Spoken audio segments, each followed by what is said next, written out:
Good morning, good afternoon.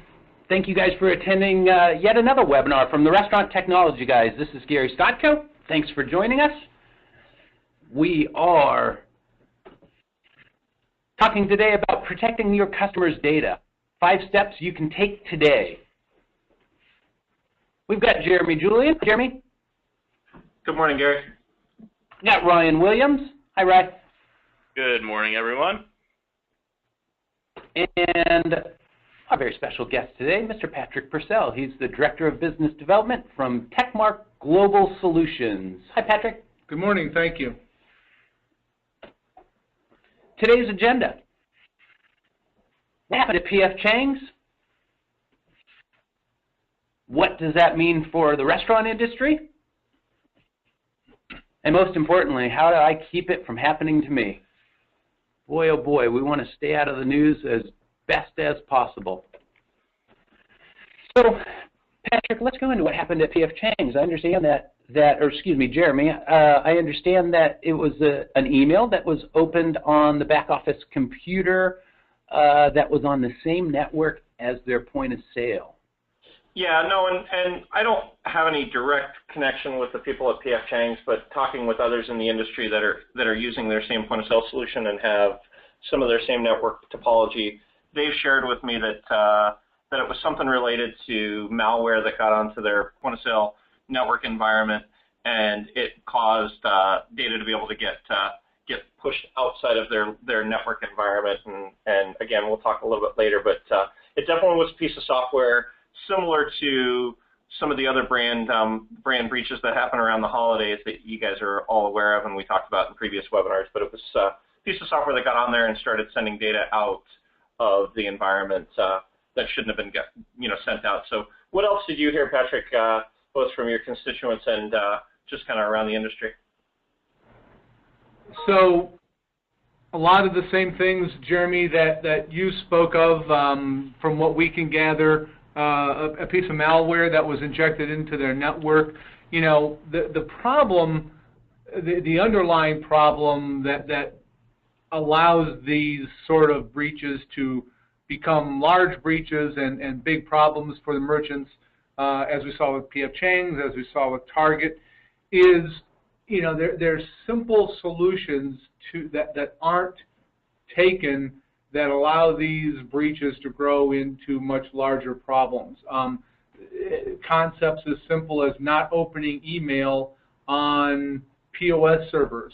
Concepts as simple as having your point of sale environment segmented away from any other networks that you have in your store. In the case of Target, the bad guys came in through their HVAC system, which unfortunately was not segmented. It was accessible from the internet, but it wasn't segmented from Target's point of sale system. And these are really simple concepts that we're going to talk about this morning that merchants can take action on quite simply in order to protect themselves from the obvious, and it's all too often the obvious and the simple problem that turns into a large problem. Yeah, very much so. Very much so. So what does this mean for our industry, Jay? Well, I think that as more and more data breaches happen, I think 2 things are going to happen. One, I know the consumers get a little bit less, I guess a little bit more callous to it and a little bit less in an uproar when these types of things happen. But at the same time, I think for brand reputation, what's going to happen is the brands that do get breached, they don't want their name in the news. And so they're going to need to, all brands, not just the ones that have gotten breached, but all brands that haven't been breached as well as the ones that have gotten breached are going to need to be much more vigilant with their practices, their security practices. Part of why this webinar is not about PCI in particular, and we've been talking about PCI for a long time, although PCI plays a part of it, we keep telling our customers, both on the webinars and when we have the conversations and meetings with them, it's less about some spec that you have to meet and more about a business practice that you need to continue to adhere to, where you're not doing silly things like, opening emails from spam type websites that you've got the data protection and you've got the tools in place, you've got this practice within your organization that the people are thinking about security, not it's a once a year thing you have to do because your banks tell you have to do it. And so it's definitely going to be something that I think is going to continue to grow and expand. And I think as banks start to get smarter to it, the other thing that's going to happen is they're going to continue to push down to the merchants all of the costs, and so it gets very, very expensive. So, Patrick, anything else that you think that might happen to the industry based on this most recent breach? I think the important thing that you mentioned, Jeremy, is vigilance and just increased awareness. It's a good time to talk just for a moment, as you did, about PCI. We're not talking about PCI specifically today, but referencing what's going on in PCI today, which is sort of a transition to what's known as PCI 3.0 in 2015. PCI 3.0 is all about vigilance. It's all about creating a security culture and protecting data as a normal part of doing business. As you said, not having a checklist you go through once a year and you wash your hands of the security problem, but making it something merchants think about every day and doing the simple things every day, like the same way on your home computer you wouldn't click on a phishing email with malware from Rwanda, somebody asking for your kind donation. Don't do that at work either. Don't do it from your POS server thinking that no harm will come, because harm will come. So vigilance and sort of a security culture, I think, are the big takeaways for the industry. Yeah, I like the phrase security culture, because it truly is not only about credit card security, but network security. And Absolutely. As we go towards wireless and mobility and bring your own device and all the stuff that we talk about that's taking place in our industry here today, all the more paramount that every restaurateur, not just the ones that are the size of a PF Chang's, but whether it's one store or 1,000 stores, what is their security culture? So the stuff we're going to deliver to you guys today, really 5 great takeaways that you can do, execute on today. So let's jump into this. One is password protection. It's so simple, but it's one of the most often overlooked items about change your default passwords in your point of sale, your firewall, your router, and don't share accounts.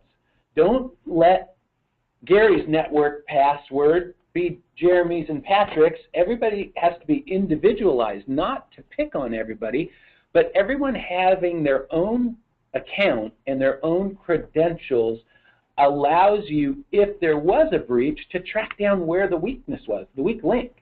So, Patrick? Well, the first thing that we see that card processors and banks and the card brands look for when they suspect a breach is, how do we narrow down when the breach occurred, who is working, what happened to those card transactions that are suspected of being part of a breach. So going to the point about shared accounts, we will often see customers, clients of ours, have a shared account for multiple managers throughout the day. Well, when you've got one account and one set of credentials, it appears that the same person, whoever's account is being shared, was on duty the entire time that the POS was working that day. So it really limits the ability to sort of drill down into the POS data and track and see what happened around a suspected transaction. And again, it's a very simple step you can take today. Don't share the accounts. Make sure everybody's signing in and signing out. Look at your point of sale system. Look at your firewall. Look at your router and see if the original default passwords that came on those devices when you first installed them in your store still exist. How will you know? if you go in and look at your POS passwords, and you can look, if you don't know how to do that, call your point of sale support person, and they can lead you to it quite easily.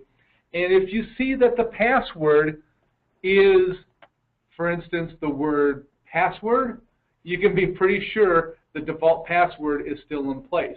If you're unsure about a particular password on any of your devices, change it. Assume you haven't changed it for a long time. Assume it might be the default password and change it. The reason this is important is the bad guys who want to break into your network and compromise your customers' card data know what all the default passwords are, because they're all fairly obvious and fairly simple. So it's just not so difficult for somebody trying to hack in to guess at default passwords. And a startling number of networks in restaurants today have default passwords, and you're just making it too easy for the bad guys to access the card data when in about 30 seconds you could take that one big risk and remove it from your business. Yep. Too easy to do. Yep. Jeremy, anything to Yeah, I would say there's a couple things I did want to add. Make sure that your password policy is ever changing, that people are having to change their passwords. If the same password that you're using 2 years ago is the same password for your point of sale network, it probably needs to have changed, because the restaurant industry historically has high turnover, and so people that are accessing that data, you need to make sure that you're constantly changing over those passwords. One of the other things that's just kind of a silly one, but it bears mentioning, is oftentimes when I walk into an office of a manager, they've got the passwords on a Post-it note taped to the monitor. You would never have the password to your alarm taped above the alarm at your house, but for whatever reason, in the restaurant industry, because whether it be turnover or whatever else, they'll write the passwords down and they tape them to their computer monitor, to their computer, to their keyboard. It's like, you know what, hey thieves, just come in and take everything that I've got here from a data perspective, because we've given you access and we've given you keys to get into these things, whether that's the maintenance guy coming in, your point of sale maintenance person, whomever. Don't give them that access. So again, just other little practical items. Make sure your passwords are changing on a constant basis, or that you have a policy that changes every 30 or 60 days based on both PCI specs and or your corporate policy. And secondarily, don't write down your passwords and leave them sitting around. Just silly stuff that I see every day that happens. Nice, thanks, Jer. So step one in changing your security culture, password protection.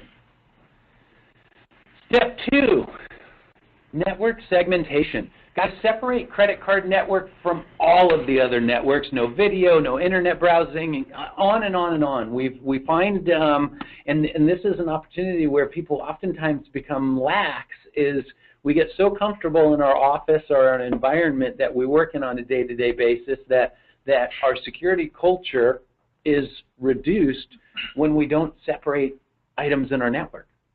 Well, Gary, as you mentioned earlier, the proliferation of many multiple networks in restaurants is on the rise today, whether it's Wi-Fi networks, video camera networks, internet jukeboxes, you name it. There's an almost endless variety of networks beyond the point of sale system network in most restaurants, whether it's a small standalone store or a 1,000-store chain. And I would say, from my experience working with so many restaurants over so many years, this is the easiest to fix, least paid attention to step to protecting your customers' data that we see every single day. I would venture that every customer we, Tekmark, have worked with for name how long violates this very, very simple rule of separating the credit card network from everything else. Now, you as a merchant can take everything else and put it onto a network together. We don't care if your web browsing is happening on the same network as your video cameras and your internet jukebox and your Wi-Fi. What we do care about and what everyone needs to really be sure happens is that the network that has credit card data in it is separate from everything else, and that you make that an inviolable policy, if you will, as part of your security culture in your store. That one thing will eliminate almost every risk around a data breach, because it's pretty simple to take that credit card or that POS network and secure it if that's all that's going on in that network. It's almost impossible to secure that network if, for instance, web browsing is going on from that network. So this one bit of diligence, make sure you've got the network that contains credit card data separate from everything else in your business, and you don't let anybody change that rule, will solve most of the potential risks you've got around data breaches. Nice. Yeah, Jay, anything? I would say to that point, I will say, oftentimes we'll get people saying, well, does that mean I have to get a second internet connection in and pay for a second internet connection? No. We can virtually segment within the LAN environment the credit card data from everything else. And so oftentimes, like Patrick suggested or shared, we find that the manager workstation is used for everything from ordering to browsing the internet to getting to the corporate intranet to them playing music, and sometimes they're music servers. You've got to make sure that you segment anywhere the cardholder data is from everything else related to operating your business. And it doesn't require a second or third internet connection into the building.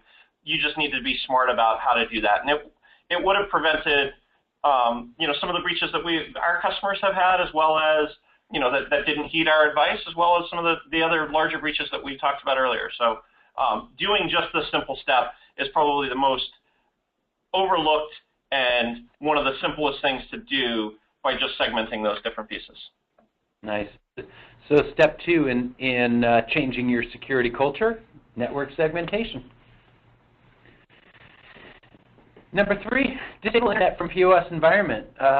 Man, we got to prevent and disable access to the internet from any point of sale. And keep in mind, folks, we're not picking on any point of sale vendor specifically, because this covers the gamut of both traditional and iPad POS and latest tablet technologies. These suggestions will protect you from any type of point of sale that you determine is best for your business. But disabling the internet from your POS environment, Patrick.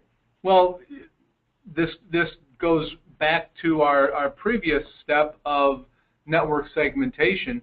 If you segment your network properly and you only allow point of sale data and point of sale traffic on your point of sale environment, you will be preventing and disabling access to the internet from the POS environment.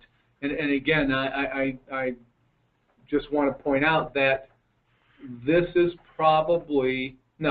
easily the most common issue that we need to walk our clients through when we first start working with them.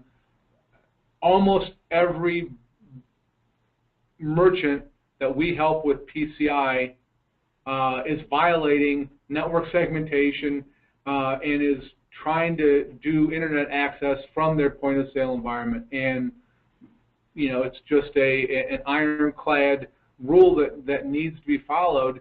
And if you follow the right network segmentation and isolate your POS, you're going to eliminate so many of the other problems that can create a data breach that it really makes it worth paying attention to such a simple step as don't browse the internet from your POS.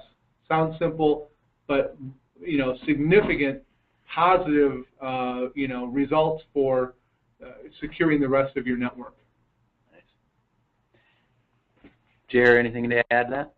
Yeah, I was going to say, it says prevent, disable. There are certain applications that do require internet access from the POS terminals. In those circumstances, you just need to make sure it's locked down to only be able to do outbound traffic and inbound traffic to those POS workstations that are business appropriate. there are times that you do have to get it for whatever reason, but it needs to be, segmented like we talked about in the previous slide. And again, with all of that being said, if you've got unfettered access to those terminals with no logging, no updating, no segmentation, then you're just opening yourself up to huge potential liability as it relates to those things. So it's not to say always, but if you don't have a business reason for it, you definitely need to make sure that it's disabled. Great. So step 3 in changing your security culture, disable the internet from the POS environment. Number 4, fewer points of entry. We got to limit remote access, Patrick. So I would add one more word to this: limit and secure our remote access. For sure, every store operator needs remote access into their POS. You need to, for a variety of reasons, access your system, from home, from the corporate office, what have you. But having said that, there's right ways and wrong ways to do that remote access, right and wrong being secure or not secure. And doing remote access in a limited and secure way is just as easy as doing it in a non-secure, wrong way. It's a matter of using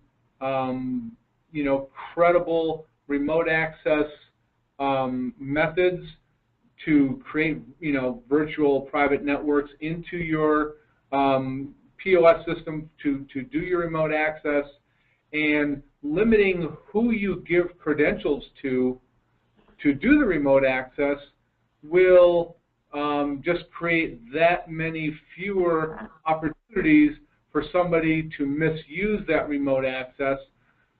The final thing I'll say about this is every credible means of gaining remote access to your network come with credentials, usernames and passwords.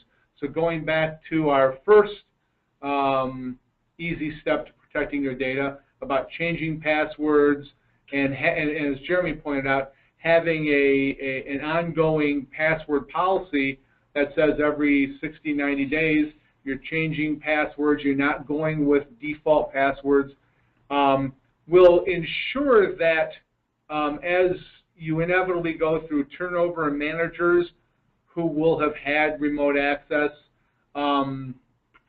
you limit the opportunity for former employees, for instance, to come in and do something to your point of sale data by making sure you're regularly changing usernames and passwords and thereby limiting who can get into your system. Good. Yeah, I would say the one last thing as it relates to that is this: if you have unfettered access to your environment, make sure that it's from a reputable company.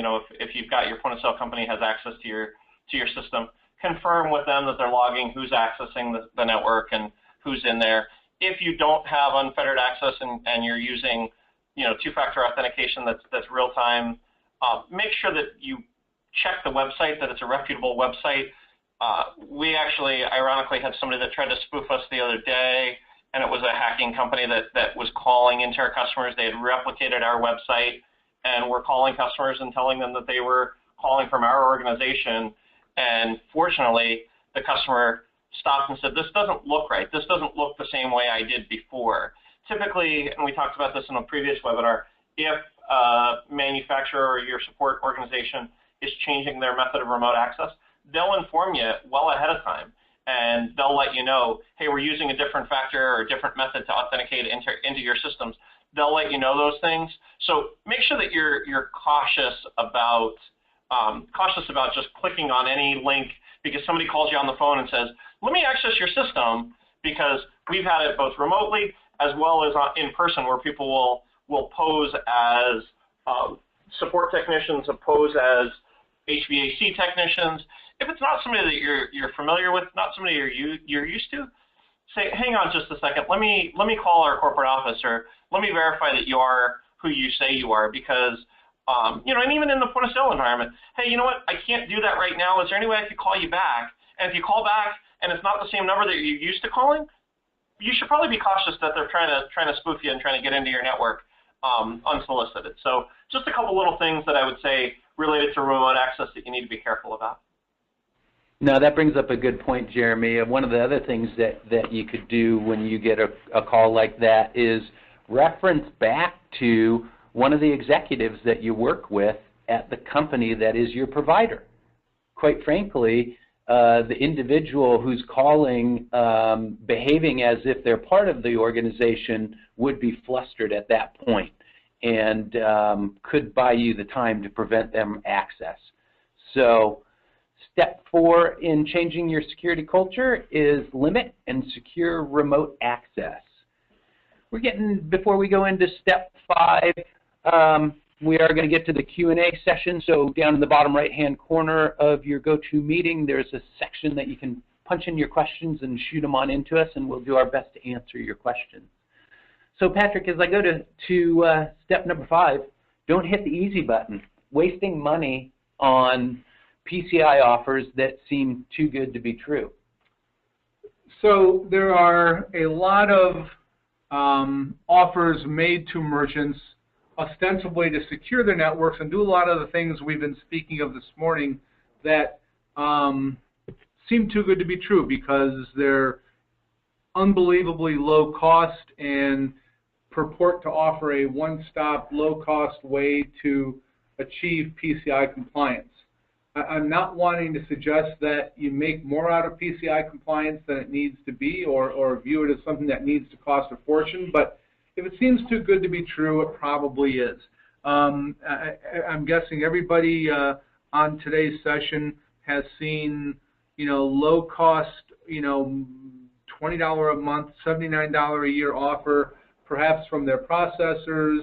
If you go and Google PCI compliance service, you might see similar offers that, use our service and you'll be compliant. And there's almost a self-education piece implied here. Make sure you're aware as a merchant of what PCI compliance means, what the requirements are that you need to meet to demonstrate that you've secured your network and your customer data, and then weigh offers that you see on the internet or wherever against what you know from a common sense perspective is required of you as a merchant. And if something seems too good to be true, almost too easy, then be suspicious and find a trusted advisor, whether it's your point of sale provider or a security company that you trust or an industry consultant who knows what they're speaking of regarding PCI, and make sure that what you're spending your money on is going to get you where you need to be with regards to PCI. Everybody has a little bit of a different requirement because some folks do some security work themselves, some need it all done by someone else. Really get an understanding of what you need to do and weigh offers that seem too good to be true against what you know, and use good judgment so you don't throw good money after bad. Good. Yeah, I think I would just echo that we've had customers that'll call and say, oh yeah, I got this offer from my bank and it's $79 for the year. That'll make me PCI compliant. And even for that matter, we get the comments from our customers. Oh, I just did my PCI upgrade. Now I'm completely PCI compliant. Well, you know what? There's a lot more to it. It's not just about your point of sale. It's not just about your data network. It's not just about your passwords.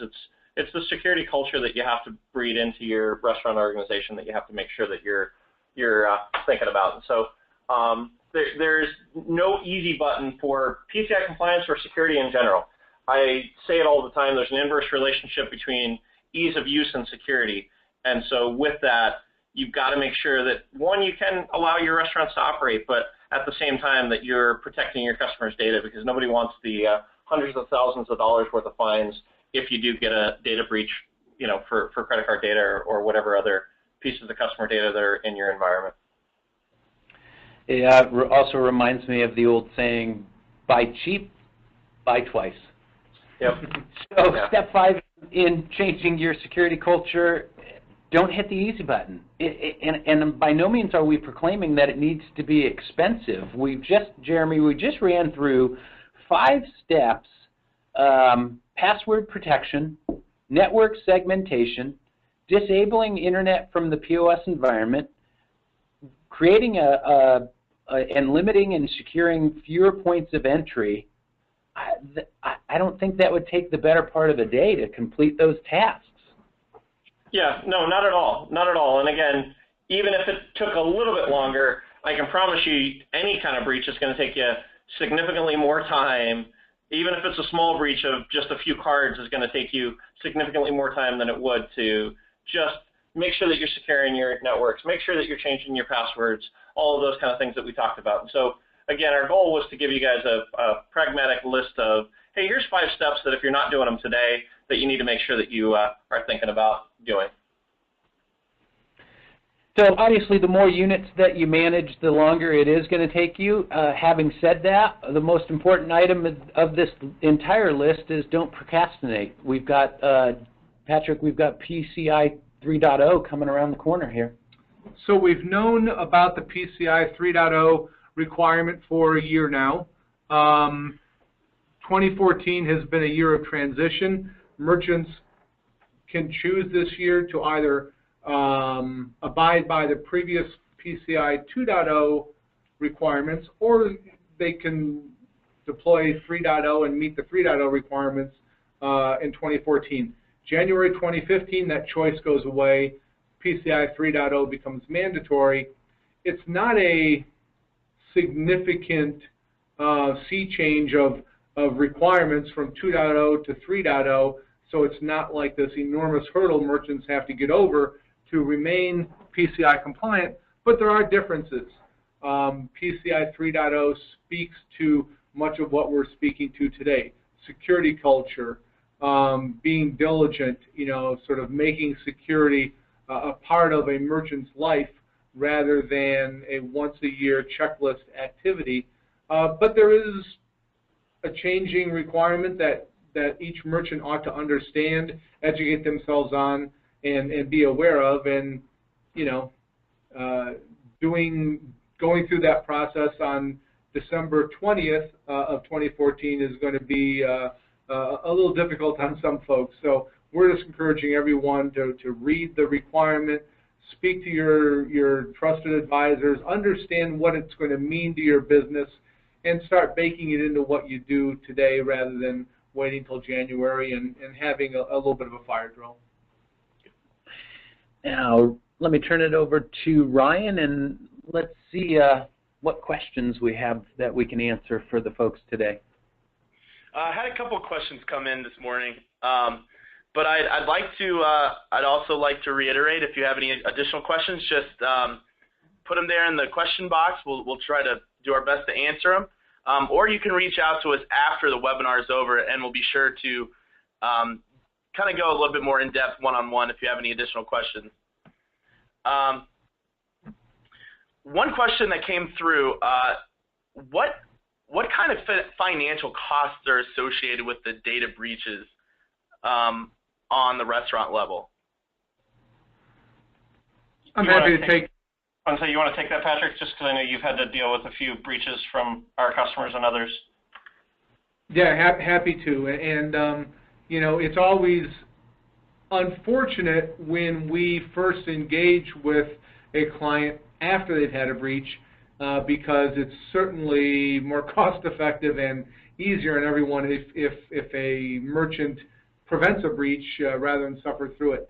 The average cost of a breach is somewhere in the neighborhood of $30,000 to $50,000, and easily can escalate to $100,000 or more, depending on how many credit cards were involved in the data breach. The costs that go into that number include fines and fees that the processor and the bank and the card brands will levy against the merchant. Card replacement costs. Somebody has to pay to replace all the credit cards that have been breached, and that cost gets pushed down to the merchant.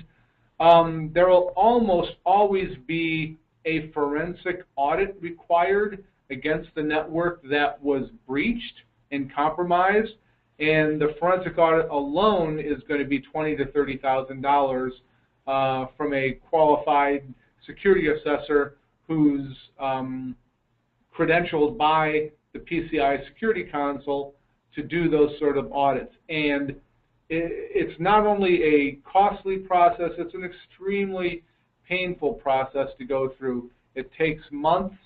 There's certainly a compromise to the brand when word gets out to the media that a store had been compromised. And, you know, some of the hidden costs, such as a compromised merchant will almost assuredly be required to go to the Verifone swipe transactions, which, you know, for a high volume restaurant, that can put a real crimp in operations. So some significant tangible costs and some not insignificant, you know, sort of hidden costs that all add up to, you know, an ounce of prevention being well worth avoiding the cost of going through a breach. Very good. At the terminal level, what about alternative forms of logging in, like biometric logins? Does that expose any risk? Let me take that one, Patrick. Just you know, I think in general, any level of security, you know, depending, and again, it depends on your point of sale network. Certain point of sale applications do support the biometrics option, but any way that you can authenticate into the point of sale environment, any way you can log in from remote environment, all of those different means, and tracking who's doing what at what times are critical, especially if you get to the place like Patrick talked about where you have a forensic audit. All too often I still see in our environments, I mean, you know, the best is probably some form of biometrics. If you're not doing that, then you at least need to be doing some form of a magnetic card or some form of, you know, different keying to get into it that's held by that user. And then worst is, let me just key in my number, because anybody could be standing behind you and hear, you know, see your number that you put in. All too often when I go out to restaurants to eat, though, they're just entering a 3-digit key to get into the point of sale, so you don't know who really is there. You can add on additional levels of security related to cameras and different interfaces like that. But all of it is to say you need to know who's doing what when. Goes back to the password policies we talked about earlier, goes back to the different environments that are out there. You're going to need to make sure you know who's doing what within the point of sale environment. And biometrics is definitely a better approach than, for sake of argument, the 3-digit PIN key or 4-digit PIN key to get in. There are other means to authenticate at the point of sale level that different point of sale providers use. So. All right, great. And had another couple questions come in that I'll take myself here. This recording will be available on YouTube, our YouTube channel afterwards. It'll be uploaded tomorrow, and we will send out a follow-up email that'll also include a link to that video, as well as a place where you can download the presentation for your records, and if you want to share it with anyone. Had another one come in.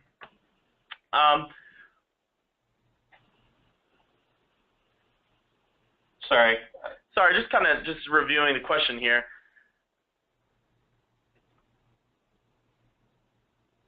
Yeah, the question is related to out-of-scope point of sale providers and what happens when point of sale is out of scope. I don't know that.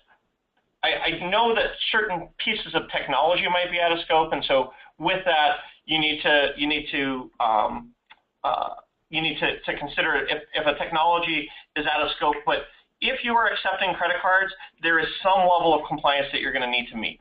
It might be a different SAQ, different self-assessment questionnaire that has significantly less requirements, But if you're accepting cardholder data, you have to work with your merchant provider to fill out the questionnaire that's related to that, to their requirements. And so I don't know if that answered the question, but I do see the person's name that's on there.